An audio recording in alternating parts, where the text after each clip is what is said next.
Bonjour, bonjour, nous voici à nouveau ensemble pour 52 minutes. Découverte, aventure et plein d'astuces pour vous. C'est parti.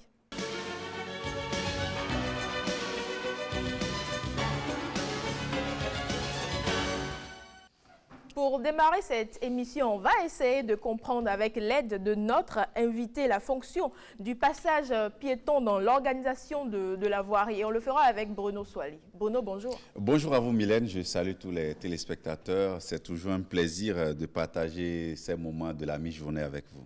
Et tu n'es pas seul, tu es avec un invité. Oui, puisque vous l'avez déjà dit, vous avez planté le décor. Aujourd'hui, nous allons parler de ces signalisations horizontales-là qui parfois sont à peine identifiables sur nos voies. On est habitué à faire attention aux panneaux de signalisation verticale, mais il y a ces signalisations-là qui sont plutôt horizontales et qui constituent l'ensemble des indications peintes ou dessinées au sol, bien sûr, sur nos routes. Donc, parfois, parce que nous roulons, nous ne faisons pas attention parce que c'est au sol. Alors, elles comprennent des lignes, des flèches, des indications de voies spécialisées et quelques marques spécifiques. Et pour aujourd'hui en parler, parce qu'aujourd'hui nous allons parler du cas spécifique des signalisations de passage piéton, parce que c'est ce qui nous intéresse parfois. Sur la voie, vous avez les gens, des automobilistes, les motocyclistes, et les piétons parfois sont, je veux dire, un peu oubliés parfois. Et grâce à ces signalisations horizontales-là, aujourd'hui, nous allons revenir pour montrer un peu aux uns et aux autres comment comprendre le droit aussi des piétons sur l'usage de la route. Et pour en parler, nous sommes avec Victor Atioupe, c'est un directeur d'auto-école. Monsieur Atioupe, bonjour. Bonjour, cher ami journaliste. Alors, aujourd'hui, avec vous, nous allons parler des signalisations horizontales. On va parler de tous ces marquages-là qui sont au sol sur nos différentes artères et qui nous permettent d'identifier, bien entendu, les parties de la voie utilisées, comment les utiliser, dans quel sens aller, etc. Alors, dites-nous d'abord comment... Parlez-nous des marquages au sol. Lorsque nous roulons, nous arrivons parfois à des feux, nous voyons des marquages au sol. Parfois, on n'y comprend pas grand-chose. Parlez-nous d'abord de cet aspect-là, du code de la route. Merci beaucoup, monsieur le journaliste. Par rapport à votre question, il faut dire qu'en ce qui concerne les signalisations routières telles que vous êtes en train de définir le cas spécifique, les signalisations horizontales, ça fait partie donc des 4 sortes de signalisations que nous avons. La signalisation verticale, la signalisation horizontale, le cas spécifique dont on veut parler, la signalisation lumineuse et enfin le signe des agents.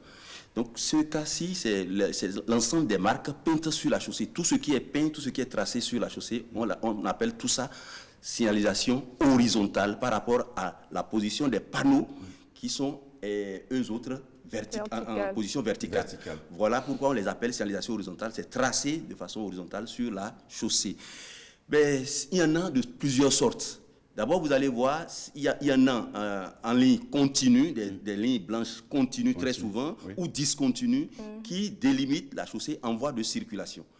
Il y en a qui sont sous forme de flèches, qui parfois sont en forme courbée ou parfois un peu pointues. Mais ça, ces différents marquages ont chacun un sens. Lorsque vous prenez par exemple les lignes discontinues, très souvent, ces lignes vous autorisent par exemple à dépasser, à franchir la ligne pour faire un dépassement, à chevaucher. Par contre, lorsque la ligne est continue, ça interdit tout franchissement, tout chevauchement. Donc, à ce niveau, à la hauteur des lignes continues, vous ne devez pas dépasser, chevaucher ou franchir la ligne en question. Lorsqu'il s'agit des flèches et que la flèche est située entre des lignes discontinues, ces flèches-là annoncent que bientôt, vous allez voir une ligne continue et que bientôt, il faut plus faire le dépassement. C'est-à-dire que les flèches sont insérées entre des lignes discontinues et annoncent donc une ligne continue. Faites attention. Parfois, donc, lorsque ces flèches sont au milieu, c'est-à-dire au milieu de la voie, ces flèches vous disent quittez cette voie-là, rangez-vous à droite, bientôt cette voie-là va prendre fin. Voilà ce que... Il y a beaucoup de flèches. Il y a par exemple des flèches, des marquages qu'on appelle des zébras qui interdisent aux véhicules de circuler sur ces parties-là, de circuler, de s'arrêter et de stationner. Il y a ces endroits que certains utilisent parfois à tort dans notre ville pour aller exposer leur véhicule ou bien aller stationner. Ce n'est pas de bonne chose. Alors, on va parler, le cas qui nous intéresse ce matin, c'est le cas des piétons. Comme on l'a dit dans l'introduction, c'est... En fait, c'est cette marge-là, cette frange-là, donc des citoyens qui parfois, dans la circulation, sont un peu oubliés. Quand vous prenez les feux tricolores, par exemple, les gens savent que le vert, c'est pour, voilà, c'est pour bouger. Le rouge, on s'arrête. Mais parfois, on ne sait pas qu'il y a un lien entre le feu, et le fonctionnement des feux tricolores et les signalisations horizontales. On ne sait, par exemple, pas qu'à un moment donné, c'est le moment des piétons, par exemple. Oui, ça, c'est la raison pour laquelle nous disons que tout le monde doit pouvoir s'approprier le contenu du code de la route. Et les piétons, et les cyclistes, et les automobilistes, tout le monde doit s'approprier le contenu. Parce que le piéton a le droit également de circuler à un moment donné. D'abord, il circule sur la route, parce que le trottoir fait partie de la route. Il a également parfois le droit de traverser la chaussée. Lorsqu'il doit traverser en toute sécurité, lorsqu'il a le droit de traverser la chaussée, il faut que les automobilistes, les cyclistes, les cyclo-motoristes lui accordent son droit qu'il a de passer. Et ces endroits sont prévus sur la route. Ces endroits sont prévus. Il y a des bandes discontinues qui sont tracées généralement à l'approche des intersections et parfois annoncées également par des feux ou annoncées par des panneaux. Parfois, c'est même très loin. Comment reconnaître ces endroits-là qui sont réservés pour la traversée des piétons? Je l'ai dit tantôt, ces endroits sont marqués en blanc, discontinu, pas une bande discontinue de blanc. Discontinu, donc c'est une bande comme ça et c'est discontinué donc sur la largeur de la chaussée, donc de façon transversale à la chaussée. Donc à ces endroits, parfois ce n'est pas seulement aux intersections. À des endroits donnés, on peint ces marquages au sol pour donner le droit à ces piétons-là de traverser.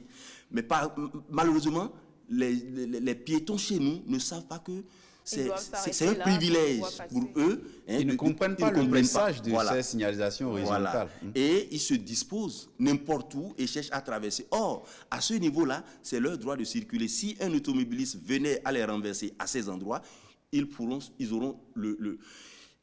se défendre partout. Par contre, aux autres endroits, c'est un peu plus compliqué parce que le passage qui leur est réservé, c'est un droit pour eux de traverser par là. Et dans les pays où ça se respecte correctement, dès que le piéton se dispose à cet endroit-là pour traverser, le conducteur de voiture ou le cycliste ou le cyclomotoriste doit pouvoir faire attention à lui et s'arrêter et le laisser passer. Mais malheureusement ici... Qu'il y a un feu ou pas. Qu'il y a un feu ou pas. Mais malheureusement ici... Parfois, on pense surtout à ces enfants-là qui, à la sortie à midi, ne sont pas avec les parents, sont obligés de s'en remettre à des passeurs qui vous signalent à l'aide d'un fanion pour vous dire non, vous devez vous arrêter, c'est le moment pour les enfants de passer. Tout ça, c'est dangereux parce que ceux-là, parfois également, ne sont pas bien formés pour arrêter la circulation. Parce que lorsque les gens viennent à toute allure, c'est parfois très difficile. Et même ceux qui jouent le rôle de passeurs sont exposés. Il faut que les gens soient sérieusement sensibilisés à la chose pour que les piétons aient également le droit de traverser en toute sécurité à ce niveau-là. Alors, quelle est l'attitude à adopter face au marquage de la voie? Pour les piétons, c'est de rester, c'est de se positionner à cet endroit pour traverser. Et pour les autres usagers qui utilisent la chaussée, c'est de savoir que les piétons ont le droit de circuler et qu'il faut les laisser passer lorsqu'ils sont positionnés à l'endroit qui leur est réservé. Le feu, il est rouge, le marquage, il est là, mais il n'y a aucun piéton qui veut passer. On fait comment? On passe ou on s'arrête quand même? Le feu est rouge. Le feu est rouge pour qui? Pour moi? Oui, si le feu est rouge pour l'automobiliste, l'automobiliste s'arrête. Et pendant ce temps, le piéton, lui, peut traverser. Mais il n'y a pas de piéton. S'il n'y a pas de piéton, il n'y a pas de problème. Mais le marquage, il est là. Le marquage reste là. Le marquage ne s'efface pas, il reste là. Et... Donc j'attends malgré... Vous attendez le feu. Ce n'est pas parce que les piétons... Il n'y a pas de piéton que vous allez brûler le feu rouge. Le feu rouge s'impose. Mais par contre, si le feu est rouge et on a dessiné un piéton dedans, c'est un devoir pour le piéton de s'arrêter parce qu'il ne pourra pas passer à cet instant-là. Lorsque le feu passe au vert, pour le piéton, il pourra passer. Mais généralement, on se dit, il n'y a pas d'intersection, il n'y a pas de carrefour, le feu il est rouge, je peux passer. Non, non. Et là où ça se respecte, même s'il n'y a pas d'intersection, à partir du moment où le feu est rouge pour l'automobiliste, il doit s'arrêter. Hein? Peut-être que le piéton, il n'a pas encore aperçu le piéton, ou même s'il n'y a pas de piéton, il doit s'arrêter à partir du moment où le feu est rouge. Et cette signalisation horizontale, il faut dire que c'est à peindre chaque fois parce qu'il arrive qu'avec l'usage de la voie et avec le temps, que ces signalisations-là s'effacent sur nos voies et donc du coup, ça crée un petit désordre parfois sur nos routes et donc c'est important de venir chaque fois passer de la peinture encore sur ces signalisations pour rafraîchir. C'est un devoir pour la mairie et pour les agents de la direction, les agents de la direction des routes et de la direction des ouvrages d'art, de refaire ces signalisations-là, de les remettre à neuf pour que les gens puissent s'en servir. Encore que, d'abord, il faut qu'on prenne conscience de l'existence de ces genres de choses. Merci beaucoup à vous. Merci d'avoir attiré notre attention sur ces signalisations horizontales qui, je l'ai dit, à peine attirent notre attention. Souvent, parfois, lorsqu'on est en voiture ou à moto, on ne pense qu'au feu, on ne pense qu'à comment attendre le vert pour pouvoir continuer. Mais on ne pense pas souvent aux piétons et parfois ça crée des accidents. Merci à vous, Victor Atiouper, pour l'éclairage autour des marquages sur nos voies, au sol bien entendu. Merci à vous. C'est moi. Alors d'ici, on va faire le tour de la planète Terre avec Hermone Rodrigue-Amenga.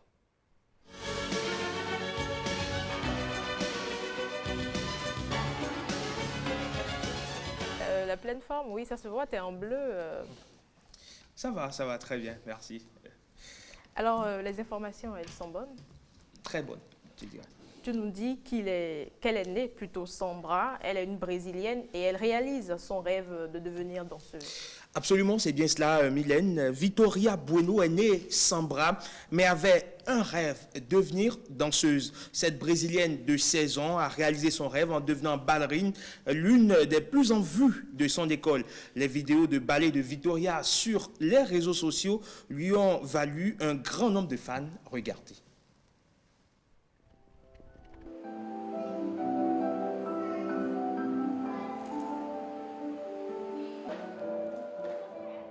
Para mim, meus braços são somente um detalhe.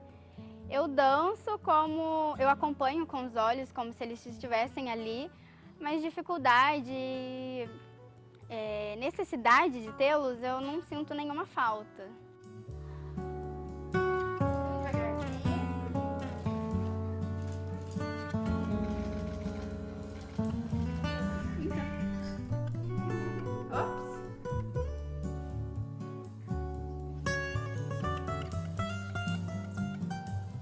Eu saía, a pessoa erguia a manga do braço para ver. Então as pessoas acabavam me machucando. A deficiência dela me assustou, mas não doeu tanto como as pessoas.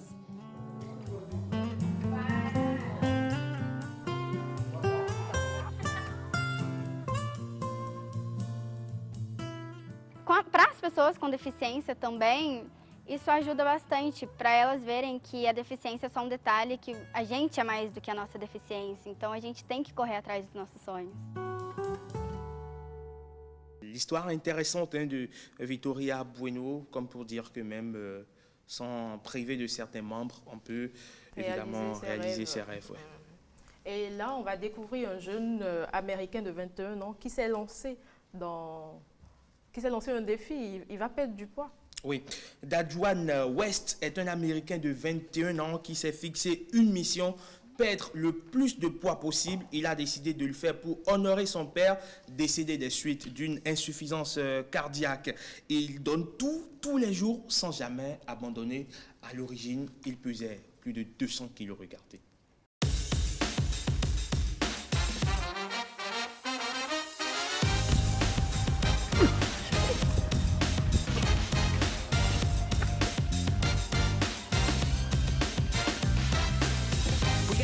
Big dreams into action. We gotta mix action with the passion. Time short, no time for relaxing. Be the first in, last out, make it happen.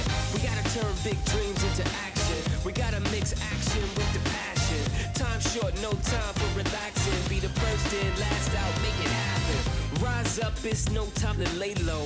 Turn dreams into cream, get your pesos. Turn those pesos into bankroll, and in no time get the cheese like queso. I used to be the first guy to procrastinate. I used to waste mad time in my mind state. Was like, I ain't got time for the grind, but you never be great without work, let it marinate. I'm waking up and thank God for a good day. I never worry what naysayers gon' say. I take my ideas, put them in the high gear. By the end of 5 years, now I'm getting dumb paid. I keep my mind on point, mental kung fu. Won't let nobody tell me what I can't do. I lace my shoes, I'm on the move, I paid my dues. I'm a winner, so I can't lose. We gotta turn big dreams into action. We gotta mix action with the passion. Time short, no time for relaxing. Be the first in, cash out, make it happen. We gotta turn big dreams into action. We gotta mix action with the passion. Time short, no time for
Ouais, je disais qu'il bouge bien, hein, Erwan. Ce qui est intéressant dans son cas, c'est l'enthousiasme, sa joie de vivre. Quand vous le voyez faire, vous ne sentez pas, il ne vous laisse pas l'impression que c'est un supplice. Pourtant, on sait tous qu'il doit être en train de souffrir dans son corps, mais il le fait avec joie, il le fait avec sourire. Et je crois qu'il va gagner sa bataille. Ce n'est quand même pas facile. Hein. Il lui faut juste la bonne motivation. Et si possible, l'entourage pour l'encourager. Oui, et on l'encourage suffisamment assez hein, sur les réseaux sociaux. Il a un max de vues et il motive déjà plusieurs personnes. En tout cas, sa détermination motive plusieurs personnes qui sont pas forcément dans le même cas que lui, mais qui ont un poids, qui sont en surpoids à vouloir également perdre du poids. Mais il faut dire que déjà en décembre, c'est en décembre dernier que cela faisait 3 mois qu'il a commencé et il avait déjà perdu 15 kilos en 3 mois. Vous allez me dire que 15 kilos sur plus de 200, franchement, c'est pas vraiment fameux. Mais c'est quelque chose. Hein, mais c'est lorsque vous décidez de perdre du poids que vous vous rendez compte qu'un seul kilo à perdre, franchement, j'en sais quelque chose, perdre un seul kilo, ah ouais, il faut vraiment beaucoup bosser, beaucoup. Cela voudra dire que quelqu'un qui a perdu 15 kilos en 3 mois, c'est qu'il perd au moins 1 kilo par semaine. Voilà, sinon plus d'1 kilo par semaine, parce que ça lui fait près de 5 kilos le mois. Donc, plus d'1 kilo par semaine, vous voyez, allez-y voir ce qu'il a bas comme travail, mais on va dire fou, quoi. Donc, Dadjuan West, franchement, on est de cœur avec lui. Sa motivation est extraordinaire.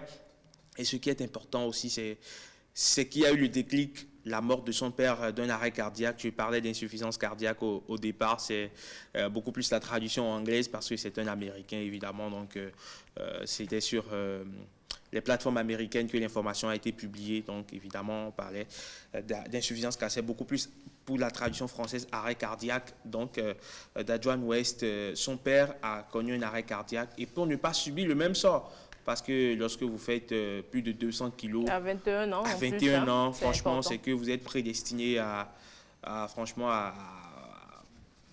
vite partir. Pas vite partir, je dirais pas ça, mais les signaux ne sont pas vraiment bons. Les signaux ne sont pas bons et donc il a décidé de prendre son destin en main et d'impacter les autres. Franchement, c'est une histoire vraiment très intéressante. Et il faut qu'on comprenne qu'il a démarré en décembre, c'est bien ça? Non, il a démarré avant décembre. C'est en décembre, justement, qu'il avait perdu déjà 15 kilos. C'est-à-dire qu'aujourd'hui, certainement qu'il a peut-être perdu 15 kilos de plus et que, voilà, il est en train de... Il a fait pendant des mois. Il a fait pendant 3 mois. Donc, il a démarré en octobre 2020. En décembre 2020, il en est déjà à 15 kilos de perdu. Aujourd'hui, nous sommes en mars. C'est que, voilà, ça fait bientôt un autre trimestre. On va continuer par le suivre. C'est un marquage à la culotte de très près pour voir si il va pouvoir atteindre son rêve. On lui souhaite beaucoup, beaucoup de courage. Surtout que pour lui, c'est descendre à 108 kilos. Aujourd'hui, il doit peut-être être autour des 180, des 175. Pourquoi pas? Il lui reste encore près de 60 kilos à perdre. Et il faut dire que, pour finir sur le sujet, ce n'est pas seulement d'Adjuan West. On peut dire que ouais, il est aux États-Unis, mais j'ai réalisé un reportage sur un autre Béninois. Je ne sais pas, peut-être on va le diffuser sur le rendez-vous de midi, qui a perdu 60 kilos en un an. Il pesait près de 130 kilos. Il a décidé de perdre du poids parce que quelqu'un un jour lui a dit mais lui c'est fini, il ne peut plus jamais perdre du poids. Il a mis de la volonté, il a mis de la détermination. Aujourd'hui, il s'appelle Herman Loco, à qui je fais un coucou d'ailleurs, on porte le même prénom. Herman avec 2 N ou avec un seul N? Avec 2 N cette fois-ci. Et il a perdu plus de 60 kilos aujourd'hui. Alors on parle de la plus grande toile au monde, bientôt mise aux enchères. Oui, des morceaux de la plus grande toile d'art au monde seront vendus aux enchères à Dubaï pour récolter des millions de dollars versés à des œuvres caritatives pour les enfants des pays pauvres. C'est ce qu'a déclaré jeudi l'artiste britannique Sacha Jafri. Journey of Humanity, voyage de l'humanité en français. Cela mesure 1500 mètres carrés et a été divisé en 70 œuvres encadrées et dévoilées pour la première fois pour être vendues aux enchères au cours des 2 prochaines années. Évidemment, ces œuvres colorées de différentes tailles, comme vous pouvez voir sur ces images, ont été exposées sur les murs du luxueux hôtel de Dubaï. Sacha Jafri a travaillé sur cette fresque comme 2 terrains, grandes comme 2 terrains de football dans cet hôtel où il a été confiné l'année dernière. L'objectif est de réunir au moins 30 millions de dollars pour financer des initiatives liées à la santé et l'éducation d'enfants de pays pauvres pendant 7 mois et à un rythme de 18 à 20 heures par jour. Sacha Jafri a travaillé sur le projet avec près de 300 couches de peinture. Quand il avait commencé, on en avait déjà parlé sur le rendez-vous de midi. Voilà les résultats finaux. Il a utilisé plus de 5000 litres et environ 1000 pinceaux. Le travail a été achevé fin septembre, peu avant que le livre Guinness des records ne confirme qu'il s'agissait bien évidemment de la plus grande toile artistique au monde. Et puis, des enfants de 140 pays ont indirectement participé à l'œuvre en lui envoyant leur peinture. Intéressant, hein, Bruno? Ouais, intéressant parce que d'abord, c'est vraiment géant. Oui. Vous vous demandez parfois d'où est-ce que les gens tirent leur génie parce que c'est bien facile de faire quelque chose de tout petit parce que vous avez le temps de vous concentrer, de parfaire cela au quotidien, de bien réussir. Mais quand ça devient une œuvre aussi géante que celle que nous venons de voir, il faut vraiment être un génie, il faut vraiment être quelqu'un qui a du goût, quelqu'un qui a le coup d'œil, quelqu'un qui a vraiment du génie pour pouvoir y arriver. réussir. Ce n'est jamais simple de faire les grandes choses. Tout ce que vous voulez faire au monde, quand c'est petit, c'est plus facile à faire. Mais quand c'est grand, c'est pareil pour construire un stade, c'est pareil pour construire, je ne sais pas, même pour un faire immeuble. La cuisine à la maison. C'est pareil pour faire la même cuisine. Pour faire la cuisine à la quand maison. vous voulez faire Pour quelque vous chose de faire, petit ou simple, c'est c'est plus mieux. facile. Mais quand l'objectif il est grand, il est plus impérieux de le réaliser. Donc voilà. Merci à toi. C'est le plaisir. Alors, l'agronome de la team du rendez-vous de midi est de retour du champ. Il a mis en terre pour vous, diverses sortes de graines. Aujourd'hui, on sème du riz, une des céréales les plus consommées sous nos tropiques. Les astuces avec Assel Dancy.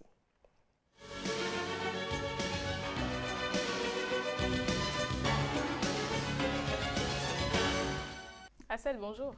Oui, Mylène, bonjour. Bruno, bonjour. Herman, bonjour. Ravi de vous retrouver. Hein. Bonjour à toutes et à tous. Le plaisir est partagé. Herman, ce souris, il est dû à quoi? Peut-être il nous a manqué parce qu'il était dans les champs. Il était en mission pour pouvoir nous trouver de quoi nourrir les téléspectateurs, en tout cas de quoi donner des astuces botaniques, des astuces culture aux téléspectateurs. Il nous est revenu certainement avec une moisson assez abondante. La récolte, elle est bonne. Tout à fait, elle est très, très, très bonne. Voilà, vous voyez quelqu'un qui vient du champ, mais il a une cravate. Ah ouais, là c'est avec la nouvelle montre, c'est le bleu qui domine aujourd'hui sur le plateau. C'est un gros contraste, donc ça nous donne le sourire. Alors, oui, on y va. Oui, Mylène, aujourd'hui, les téléspectateurs auront pour leur compte, on va parler de cette culture culture, le riz, cette céréale dont raffolent les Béninois a bien des secrets. Comment ça se cultive et quel est son mode d'arrosage? On va suivre cet élément et on revient en plateau.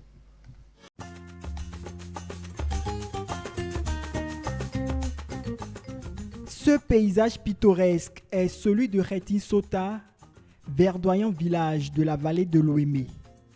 7 heures, début ici d'une journée champêtre. Une ronde ordinaire qui ponctue le quotidien de ses habitants. Valère aussi se mène dans les rangs. Cap sur les champs de riz. Nous foulons les sentiers champêtres avec le jeune agronome, fier de nous initier à la culture du riz. Le riz fait partie des céréales les plus consommées au monde actuellement.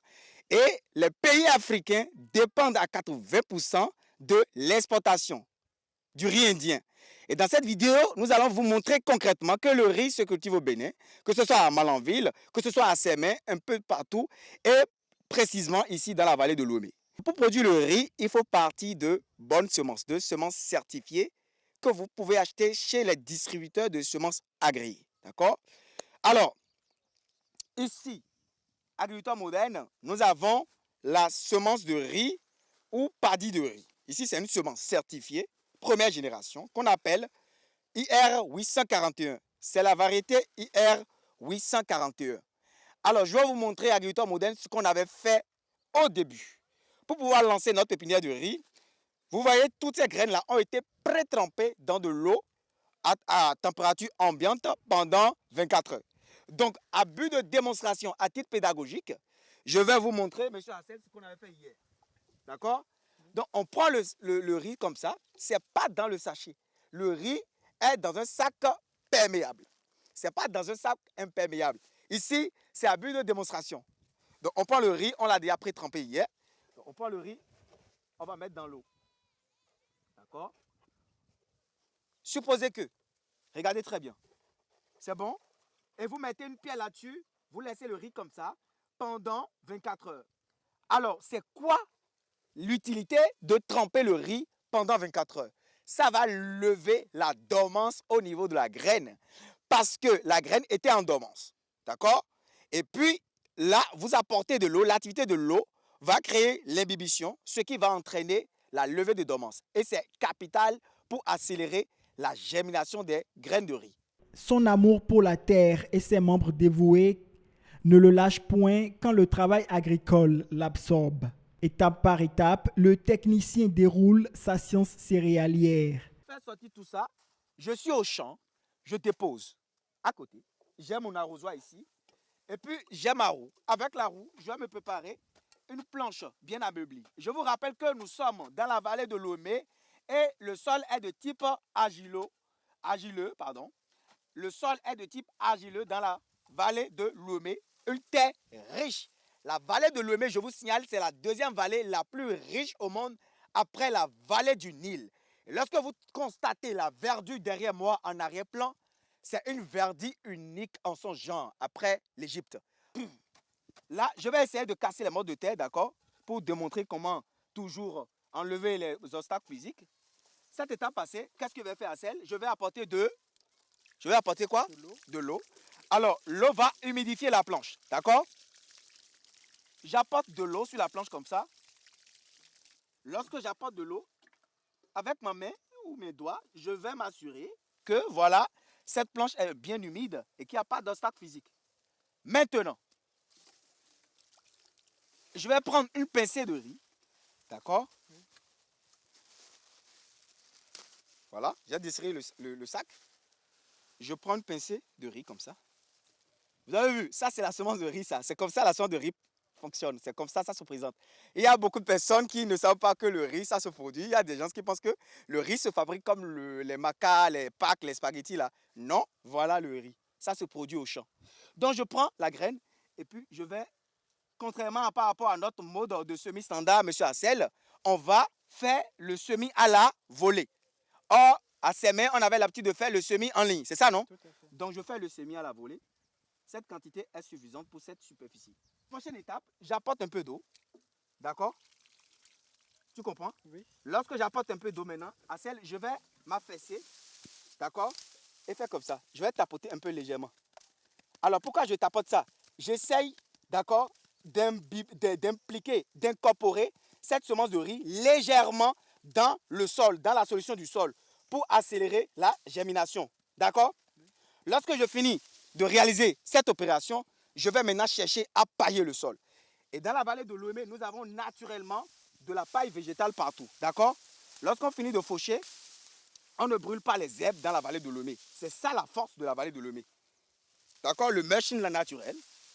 Donc, je vais disperser de la biomasse sèche ou humide. D'accord? Les feuilles. Et puis maintenant, à le geste magique, je vais apporter de l'eau. Lorsque j'apporte de l'eau,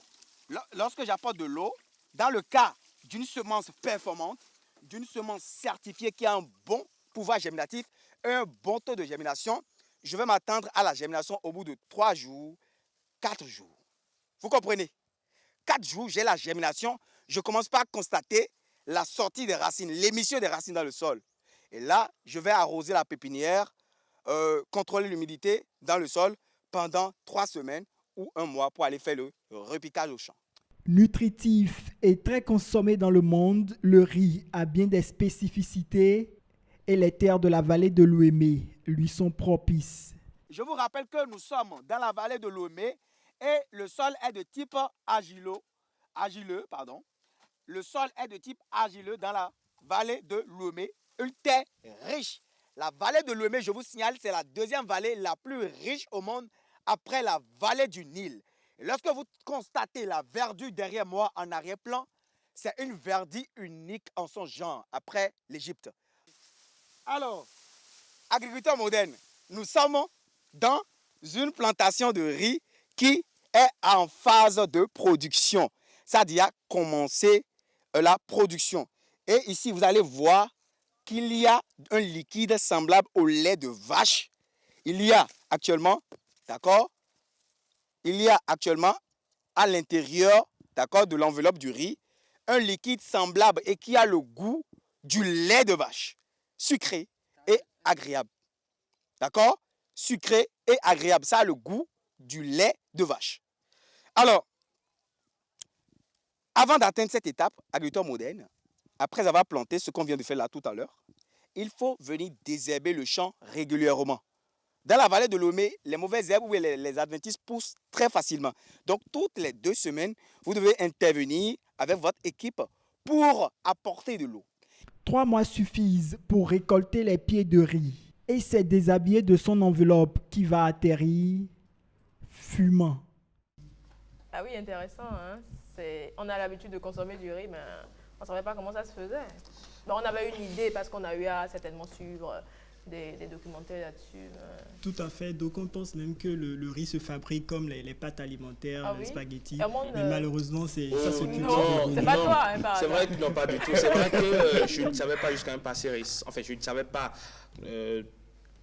stricto sensu de comment ça se faisait, mais j'ai pu toucher du doigt à Malanville comment ça se fait, tout ça. Mais ça, c'est récent, ça. Oui, c'est récent. Donc, il y a peu... Non, il y a peu. J'ai une idée vague de comment... Je sais que c'est dans les milieux humides, dans les bas-fonds généralement que cela se faisait. Mais je ne savais pas vraiment comment cela se faisait, mais j'ai pu toucher du doigt la réalité avec les producteurs. D'accord. Et puis, j'imagine qu'on ne peut pas le faire dans un pot, hein, si, chez soi, sur sa terrasse. Ça peut se faire. Le riz, en fait, nécessite beaucoup d'eau. Et donc, le mode d'arrosoir doit être régulier, c'est-à-dire matin et soir, tous les jours, jusqu'à ce que vous atteigniez 4 jours. Il y a la germination, la levée. Et après 1 mois, vous avez la plantule de riz. 3 mois après, c'est-à-dire 1 mois, plus 2 mois, ça fait 3 mois. Vous pouvez aller couper. Sauf qu'il faut forcément que vous le fassiez dans un grand espace. Ah oui, quand parce que si pas, vous le faites dans les pots, oui. vous allez récolter, ça ne pourrait même pas être suffisant pour le bébé de la maison. Non, ça pas du va faire tout. une cuillerée. Ça ne peut pas faire une cuillerée. Justement, le riz a bien des vertus, hein, vous savez. Oui. Je veux d'abord savoir si cette technique elle est valable pour tout type de riz. Parce qu'on a plusieurs types de riz. On a le blanc, on a le brun, on a le noir, on a le riz aromatique. Tout à fait, c'est la même technique partout. Sauf que n'oubliez pas, le riz nécessite beaucoup d'eau. Et ça se fait dans un milieu, dans une zone marécageuse. Et on n'ajoute pas le parfum. Hein. Comment ça se passe pour avoir Ah non, mais ça, c'est le côté industriel. Parce que le riz, à la récolte, le riz est dans une sorte de paquet Donc, Dans en fait, une balle. Dans une on balle, prend voilà. pas de balle de riz. Donc, on amène ça maintenant dans les industries pour que le riz soit étuvé.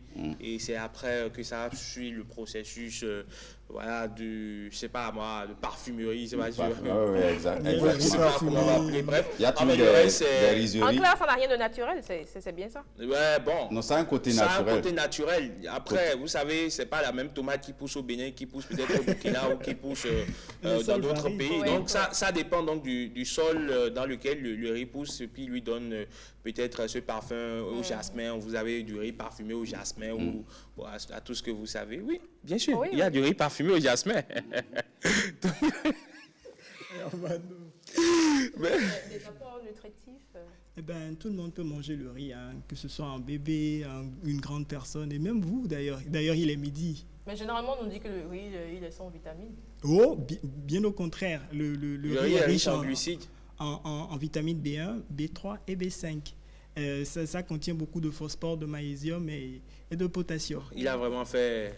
C'est recherche. Et donc, Riche en eau aussi. manger. Et surtout, n'oubliez pas, le riz ne fait pas grossir. Herman, Ah bon? Bon, il si faut ça n'a pas, consommer. attends, si ça ne Sérieusement, fait pas hein. grossir, c'est que ça n'a pas de Bon, vitamines. Ça ne fait pas grossir. Mais c'est Alléluia. ça, c'est ce que je disais. Si ça ne fait pas grossir, ça n'a pas de vitamines. C'est très léger. Vous Non. pouvez consommer à tout moment et même tous les jours. Ouais. Et c'est ce qu'on fait d'ailleurs, on en consomme Tout à tous les fait. jours. Terminé, j'ai eu ma recette. Pour ne pas grossir, Donc, il faut consommer du riz local surtout et bio. C'est important. pratiquement tout le temps. Eh oui. D'accord, du riz local et bio. Voilà. C'est certains commerçants qui ne seront pas contents de vous Malheureusement. parce que vous leur faites de la contre-publicité en ce moment. Merci, Assel. Merci Mylène, merci Bruno. Alors dans e-tech, on reste dans la même gamme que celle du jeudi dernier. On découvre à nouveau une application de messagerie toujours camerounaise Dicalo. Et cette fois-ci avec Bruno Swali.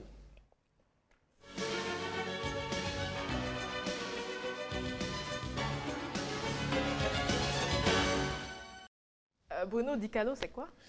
Dicalo, vous l'avez dit dans votre introduction, c'est une application de messagerie. Sauf que sa spécificité, c'est qu'elle n'a pas besoin, cette application-là, d'un numéro. Un peu comme quand vous voulez utiliser WhatsApp, il vous faut un numéro à la base. Vous voulez utiliser Telegram, il vous faut un numéro à la base. Mais Dicalo, dans son cas, c'est une application qui, à partir d'un mail, vous pouvez déjà entrer en contact avec voilà, vos amis. Un peu comme Facebook.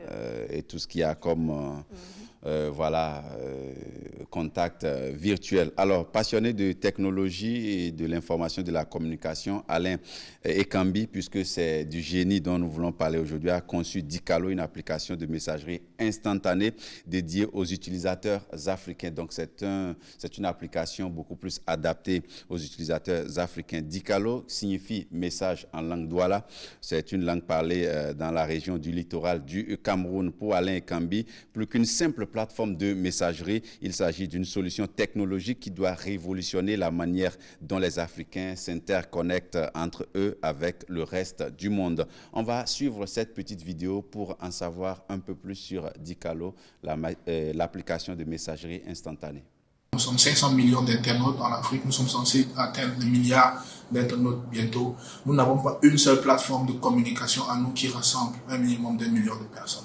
Nous sommes partout, nous sommes sur Snapchat, nous sommes sur Facebook, nous sommes sur Instagram, nous sommes sur toutes les plateformes que vous connaissez, mais nous ne sommes pas quelque part qu'on peut appeler chez nous, où on peut offrir des services qui soient adaptés au contexte africain.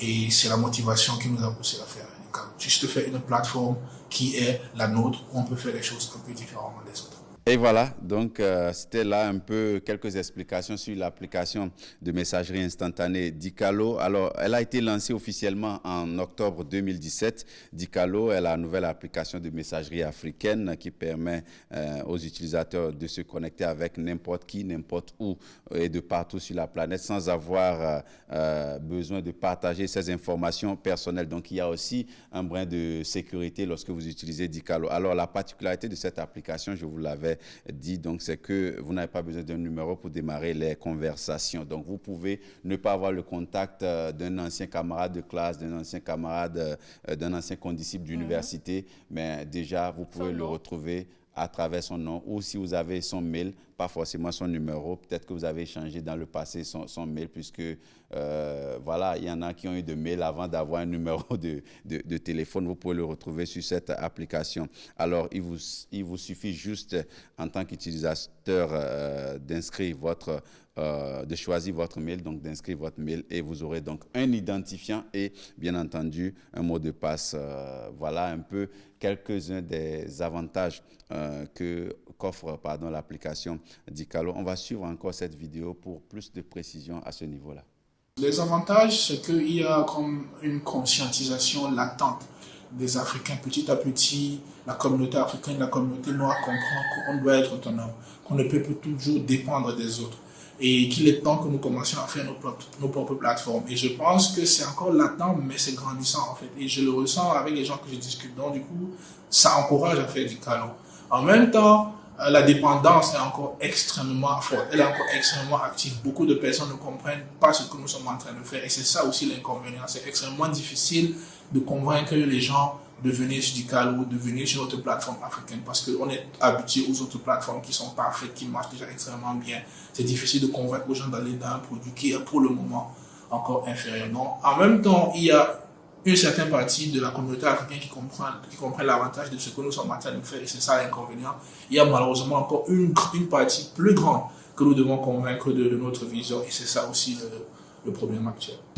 Et voilà, donc c'était là des précisions sur les avantages d'utiliser l'application Dicalo. Alors, originaire de Douala, la capitale économique du Cameroun, qui est un vrai vivier en termes d'innovation, en termes de jeunes innovateurs. Alors, Alain Ekambi a eu l'idée d'inventer cette plateforme à l'issue d'un rendez-vous avec des amis, avec des proches, il y a 3 ans. Alors, à l'issue de cette réunion, enfin, à l'issue de cette rencontre, il va dire ceci, il va dire au moment de nous séparer, nous voulions rester en contact par messagerie, mais ceci impliquait un échange des numéros de téléphone WhatsApp. Ni moi, ni elle, ni moi n'étions vraiment prêts à le faire.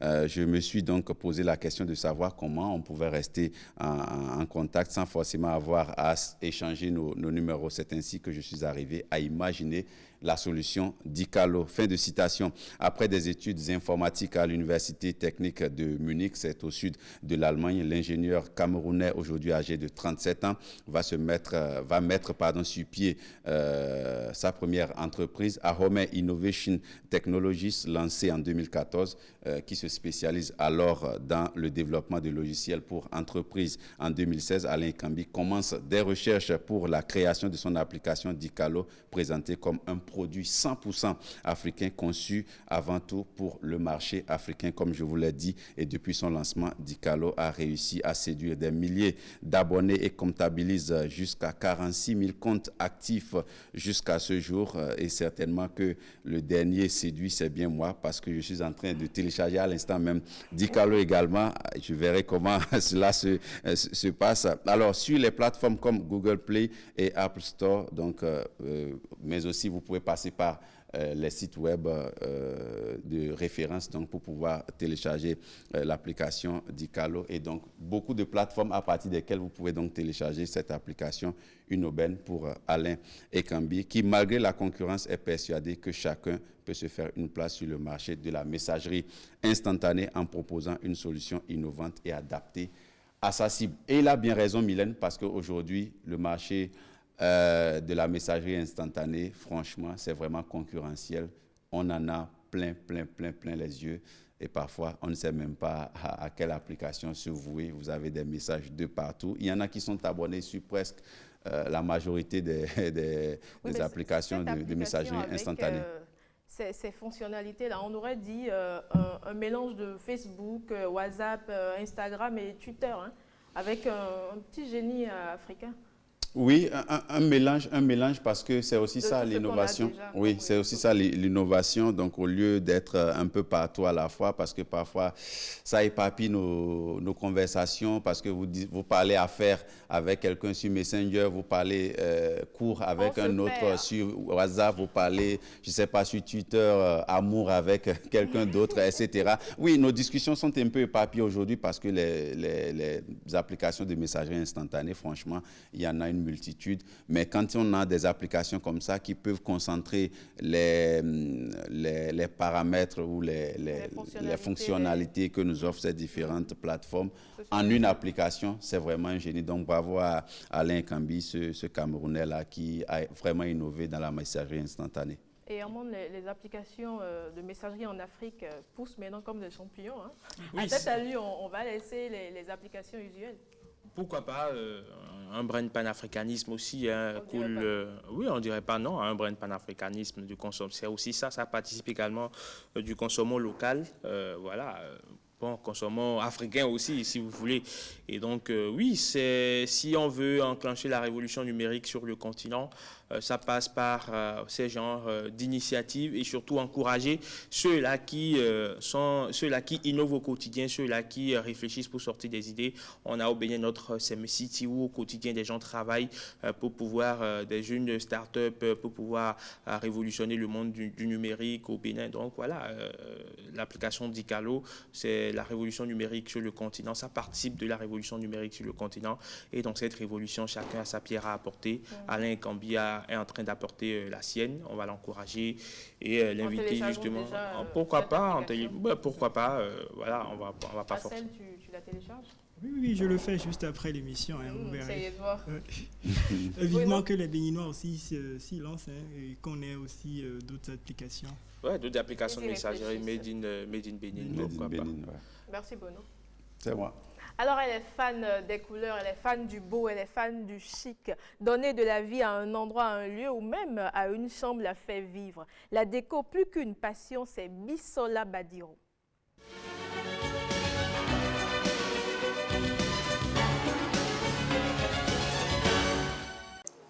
À la base, j'ai étudié la communication, l'information-communication au Canada, qui est complètement différent de mon champ d'action actuel. Donc, il faut dire qu'au Canada, j'ai eu un petit job en tant que serveuse pour une agence d'événementiel qui organisait des mariages. Donc nous, notre rôle, c'était vraiment de servir. C'était un peu le service traiteur, si vous voulez. Et franchement, la passion a commencé là.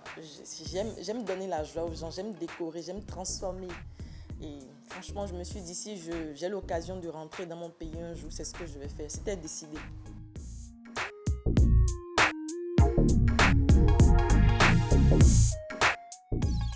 Je vais répondre que c'est pas facile, mais franchement, je ne regrette pas. C'est la meilleure des choses, c'est la meilleure décision que franchement j'ai pu prendre, d'entreprendre, d'être à mon propre compte. C'est pas facile parce qu'il y a la mentalité. Entreprendre au Bénin, c'est pas facile. Il faut beaucoup d'endurance, mais je pense que ça vient. Ça vient. Si on doit comparer aux années antérieures, je pense qu'il y a une petite évolution. Il y a plus de jeunes entrepreneurs maintenant qui ne se laissent pas décourager par la société ou par l'entourage. Je pense que ça vient un peu. Oui. Au début, c'était difficile, surtout pour ma mère. Elle ne comprenait pas, mais toi, tu as étudié au Canada, on a dépensé autant de sous sur toi. Pourquoi tu rentres pour faire la décoration? Pour elle, c'est juste la décoration, non? Ce n'est pas juste la décoration, c'est tout un métier, c'est tout un art transformé. Aujourd'hui, elle est ma number one fan. Elle me supporte beaucoup parce qu'elle elle rencontre des amis qui disent mais c'est ta fille qui a décoré tel endroit, mais c'est ta fille qui a fait ça. Et elle voit aussi ce que je fais. Franchement, elle est fière de moi. Et au début, c'était pas facile la convaincre, mais aujourd'hui, ça va.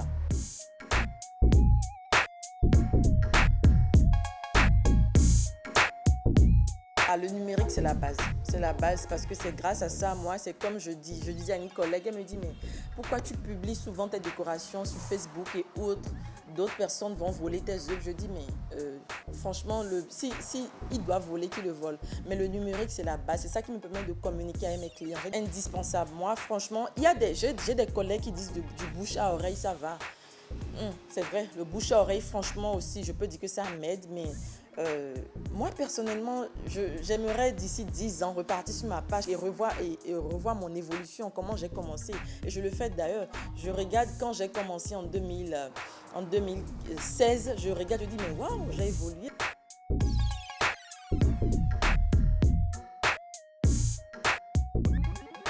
Il faut quand même un minimum. Il faut un minimum. Je ne vais pas dire 0 francs. Peut-être c'est un abus de langage, même quand ils disent 0 francs. Mais je pense plutôt qu'avec un petit minimum, tu peux fructifier vraiment ton fonds de commerce.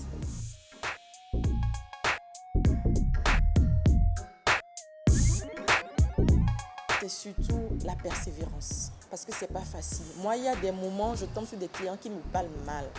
Des clients, en fait, qui te découragent. Tu te dis, mais franchement, j'aurais pu être dans un bureau en train de travailler, gagner mon salaire tranquillement.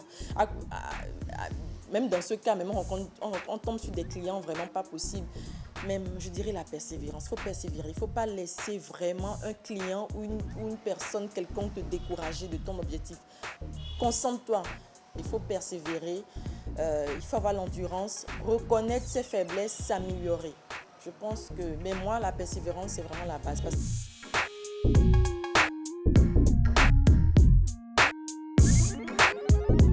Ça m'arrive de temps en temps de regretter, mais franchement, ça prend 1 minute. La seconde qui suit, je me dis non, c'est la meilleure décision. Être à son propre compte, il n'y a rien de plus formidable. Franchement, moi, je me dis, je préfère créer de l'emploi que d'être employé. J'encourage beaucoup de jeunes à le faire et pouvoir modifier mon horaire comme je veux, pouvoir passer du temps avec ma fille quand il le faut. Aujourd'hui, si je peux me réveiller à 10 heures, parce que je veux passer peut-être du temps avec mon homme à la maison. Être entrepreneur, c'est la meilleure des choses. C'est une expérience très gratifiante qui offre la possibilité de rencontrer diverses personnes et de découvrir des lieux bien chics, hein, un peu comme le journalisme. Hermone, Bruno, on rencontre plein de personnes, oui. On va à des endroits inimaginables. Oui, et surtout, vous savez, c'est une expérience qui permet de laisser libre cours à votre inspiration, à votre génie, à votre créativité. Parce que la décoration, aujourd'hui, il faut sortir des sentiers battus.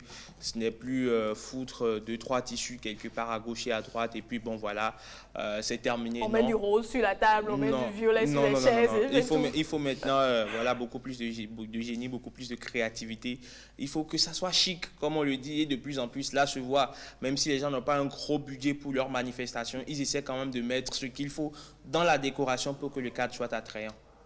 Et c'est d'ailleurs la première chose qui attire quand tu vas sur une manifestation, à part la nourriture et le repas, Bruno. Oui. La nourriture et la boisson, plutôt. Bon, la nourriture et la boisson, ça vient après, en cours de cérémonie ou même à la fin. C'est d'abord la décoration, comme vous l'avez dit. Et parfois, la décoration vous en dit long, même si vous pouvez vous détromper après. Mais en tout cas, d'entrée, la décoration vous en dit long sur le sérieux de ceux qui organisent l'événement. C'est le cadre et la décoration qui donne le ton à l'événement. C'est d'abord ça. C'est d'abord ça. Tout à fait. La décoration, c'est de l'art. C'est comme de l'art plastique. Et donc, il faut forcément que ça accroche. Si moi, ça ne m'attire pas, je dirais, c'est du bordel. Pourquoi je suis venu? Il faut forcément avoir le don pour ça. Même s'il n'y avait pas le don, il faut l'apprendre. Il faut l'apprendre. Tout le monde peut avoir pas avoir le don. Il est un plus. Avoir le don, c'est un plus. Avoir le don, c'est un plus qui vous permet peut-être de surpasser celui qui l'a appris. Parce que le don vous permet de développer certaines aptitudes qui ne s'apprennent pas forcément. Et donc, c'est ça, ce que va vous apporter le don. Et maintenant, aujourd'hui, il faut se faire former, c'est important. Les métiers de l'événementiel, ça existe, c'est là. Il y a des modules de formation que vous pouvez suivre, que ce soit en ligne, que ce soit en présentiel. Il y a des modules de formation sur les métiers de l'événementiel et qui vous permettent d'avoir la main. Et après, vous permettrez de finir là-dessus. Bisola Badiro a dit quelque chose d'entreprendre à 0 francs. C'est un abus de langage. C'est un abus de langage, je suis d'accord avec elle. Au moins, elle est lucide, elle est équilibrée, elle reconnaît les choses comme cela se doit. On ne va pas se laisser berner par des huluberlus qui... Elle n'a pas démarré avec une poule. Elle va trop fort ce midi. Non, mais elle va trop fort ce midi. Non, mais c'est important pour lui. Il revient très souvent là-dessus. Qu'on cesse de dire aux gens qu'on va entreprendre à 0 francs. C'est pas possible. On ne peut pas entreprendre à 0 francs. Il faut quand même un capital pour démarrer. Même si c'est 5 francs, c'est de l'argent. On ne peut pas démarrer à 0 francs. Elle va trop fort, mais il a raison. Alors nous, il faut mettre quelque chose. Sur le coup, il a raison parce que là, voilà, elle ne peut pas dire qu'elle a commencé à 0 francs. Non, c'est la déco. Il faut acheter l'essentiel. Au moins l'essentiel. Il faut avoir le minimum pour démarrer. Et ce minimum-là, ça a un coût, ça a un prix. Avec une poule. Comme poussin. Voilà, c'est nous, on l'encourage et on lui envoie plein de bisous. Alors à présent, on va suivre les conseils de notre coach Massime Victor. Il nous parle ce midi de la concentration, élément indispensable pour mener à bien toute entreprise et plus encore en entrepreneuriat. avec Microsoft et d'autres entreprises. Non, c'est la même chose aussi avec Jeff Bezos, il avait uniquement Amazon. On peut parler du sport, hein. Si on parle de LeBron James, si on parle de Cristiano Ronaldo, si on parle de Messi, ils avaient plusieurs sports. Hein, ils étaient éparpillés. Non, ils sont concentrés à devenir les meilleurs dans une seule discipline. C'est de même que tu peux faire, c'est de même que tu dois faire. Parce que sinon, il y a ton compétiteur à côté qui lui met 150% dans son entreprise, tandis que toi, tu en mets 40 ici, 20 ici, 30 ici. C'est sûr que lorsque vous allez vous croiser, il va te dévorer tout cru. Alors concentre-toi à te concentrer sur une seule entreprise, car c'est comme ça que tu vas réussir. Se disperser, il faut déjà savoir ce qu'on veut et se concentrer là-dessus. Forcément, c'est capital. Lorsque vous vous dispersez, c'est que vos Vous énergies, perdez votre temps, votre vos énergies sont ouais. dispersées et puis vous manquez de vous concentrer sur l'essentiel. Alors que lorsque vous prenez un point, c'est que vous vous concentrez dessus. Même si vous ne réussissez pas forcément, vous aurez quand même, vous y aurez mis du vôtre. Oui, Bruno? Quand vous êtes concentré sur un sujet ou sur un élément, vous êtes beaucoup plus prédestiné à mieux réussir que quand voilà, vous êtes distrait tous par les sens va dans cette direction, tous les sens sont en éveil. Oui, et c'est important. Tout ce que vous faites, il faut vraiment rester concentré et le faire bien parce que quand vous êtes concentré, quand il y a erreur ou quelque part ça ne marche pas, vous le remarquez. On le voit. Mais si vous êtes distrait, vous ne le remarquez pas. On passe toujours à côté. Concentration, organisation, il faut rester toujours concentré. Et nous, on est très souvent concentrés, hein, chaque jeudi et vendredi sur le rendez-vous de midi. Bien avant. Hein, en plus, j'ai déconcentré à présent. On attend juste la on conclusion. A quelques secondes, on attend juste la conclusion pour nous déconcentrer. Alors, merci à tous. On a fini pour aujourd'hui. On se retrouve demain. Ciao, ciao. On se déconcentre. Au revoir.